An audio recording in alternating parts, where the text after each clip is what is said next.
حضرات انبیاء کرام علیہ السلام کی عادتیں اور ان کی ترتیبیں یہ ہوتی تھی کہ وہ ہر حال میں اپنے آپ کو پابند رکھتے تھے.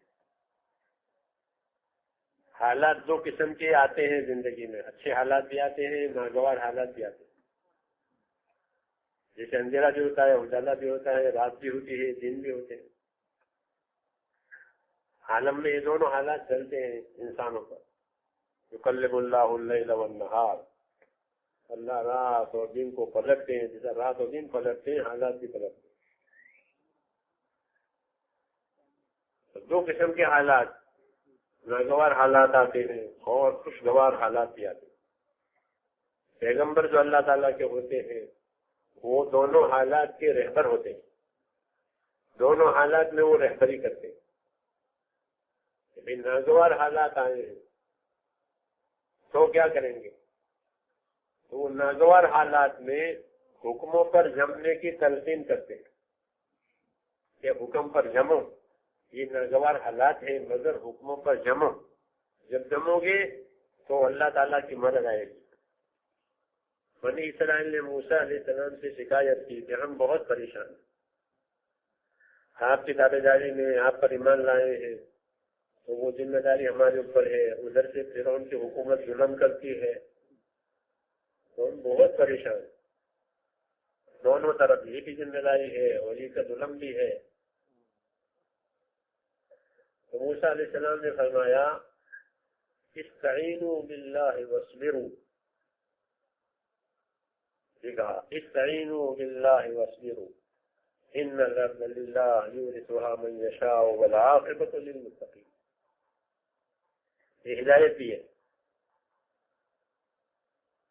کہ اللہ سے مدد مانگتے رہو. کہ حالات ٹھیک نہیں ہے کہ اللہ سے مدد مانگو. یہ تمام نبیوں کی تعلیم ہے. حضور صلی اللہ علیہ وسلم عباس سے فرماتے تھے ہندوستان تھا فاستعین باللہ. کہ دیکھو مدد مانگنی ہے نا تو اللہ سے مانگنا. وہی ہے مستعان، وہی ہے معبود، وہی مدد دینے والا ہے. موسیٰ علیہ السلام نے بھی یہ بات، سب نبیوں کی اصولی بات ایک ہوتی ہے کہ اللہ سے مدد مانگنا اور اس کے حکم پر قائم رہنا. صبر کے معنی قائم رہنا. صبر کا معنی یہ ہوتا ہے ناگوار حالات برداشت کر کے اپنی طاقت کے مطابق اس حکم پر قائم رہنا. استعینوا باللہ واصبروا، اللہ سے مدد مانگتے رہو اور اپنی طاقت کے مطابق حکموں کے پر قائم رہو، ذمہ داریوں پر باقی رہو. باقی ان الارض للہ، یہ ملک اللہ کا ہے، فرعون کا نہیں ہے. ملک اللہ کا ہے، جس کو چاہے دے. مگر نتیجہ، کامیابی کا نتیجہ یاد رکھو اللہ سے ڈرنے والوں کے لیے ہوگا، پرہیزگاروں کے لیے ہوگا. تو صبر اور تقوی میں خیر بتائی. یہ مطلب نکلا آیت کا کہ یہ صبر کریں گے، تم صبر کرو گے، قائم رہو گے اور تمہارے میں اللہ تعالیٰ کا تقوی آڈر آئے گا، انجام اچھا ہو جائے گا. یہ نبیوں کی تعلیم ہوتی ہے. تو میرے محترم دوست بزرگوں، ইস্তেকামত যেটার উপরে জমা, যা হুকুম আসছে, যা জিম্মেদারি আসছে, এটার উপরে জমা. মানুষের মধ্যে দুনিয়াতে অবস্থা দুই রকমই হয়. যে কোনো অবস্থা এরকম হয় যেটা তার পছন্দনীয়, কোন অবস্থা এরকম যে যেটা সে পছন্দ করে না. দোনো রকম অবস্থাই মানুষের উপরে আসে. আল্লাহ তাআলা দুনিয়াটাকে পয়দাই করছেন এরকম যে ভালো মন্দ দিয়ে আল্লাহ তাআলা দুনিয়াকে সৃষ্টি করছেন. যেমন নাকি রাত্র দিন, অন্ধকার আলো, আলো পছন্দ হয় কিন্তু অন্ধকার পছন্দ হয় না. তো এক সময় আলো, এক সময় অন্ধকার. দিন পছন্দ হয়, রাত পছন্দ হয় না. তো এক সময় দিন, এক সময় রাত. ইউকাল্লিবুল্লাহুল লাইলা ওয়ান নাহার, আল্লাহ তাআলা রাত ও দিনের পরিবর্তন ঘটাইতে থাকেন, অর্থাৎ অবস্থার পরিবর্তন আল্লাহ তাআলা ঘটাইতে থাকেন.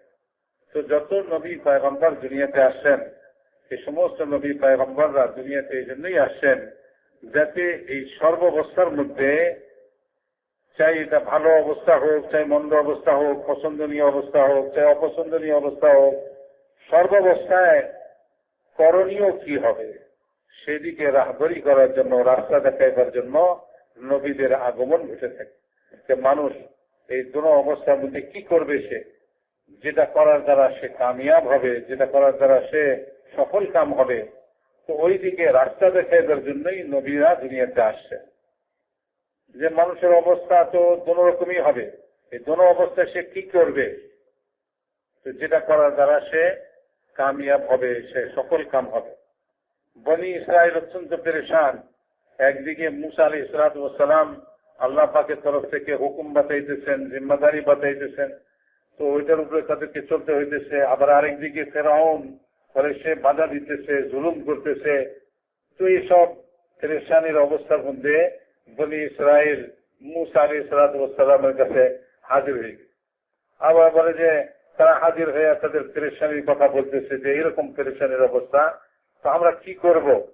তো মুসা আলাইহিস সালাতু ওয়াস সালাম তাদেরকে রাস্তা বাতাই, মুসা আলাইহিস সালাম তাদেরকে রাস্তা বাতাইছেন, ওই যে আল্লাহ তাআলার কাছে সাহায্য তলব করো, ইস্তাঈনু বিল্লাহি, আল্লাহ তাআলার কাছে সাহায্য নাও, অর্থাৎ আল্লাহ তাআলার কাছ থেকে সাহায্য চাও, দোয়া করো এইরকম অবস্থার মধ্যে আল্লাহ তোমাদের সাহায্য করে। হুজুর আকরাম সাল্লাল্লাহু আলাইহি ওয়াসাল্লাম হযরত ইবনে আব্বাস রাদিয়াল্লাহু তাআলা আনহুকে বলতেছেন যে ইযা ইসতাআনতা ফাস্তাঈন বিল্লাহ, যখন তোমার সাহায্যের প্রয়োজন হয়, অর্থাৎ অবস্থা খারাপ, সাহায্য দরকার, তো তুমি কার কাছে সাহায্য চাইবে? তুমি এক আল্লাহর কাছে সাহায্য চাও। তো মুসা আলাইহিস সালাতু ওয়াস সালাম বলতেছেন যে তোমাদের এই পেরেশানির অবস্থা, অপছন্দনীয় অবস্থা, তো এই অবস্থার মধ্যে তোমরা আল্লাহ তাআলার কাছে সাহায্য চাও, সাহায্য করার মালিক তো এক আল্লাহ, তিনি অবস্থা আনেন, অবস্থার পরিবর্তন তিনি ঘটান, আর কারো কাছে সাহায্য নয়, আল্লাহর কাছে সাহায্য।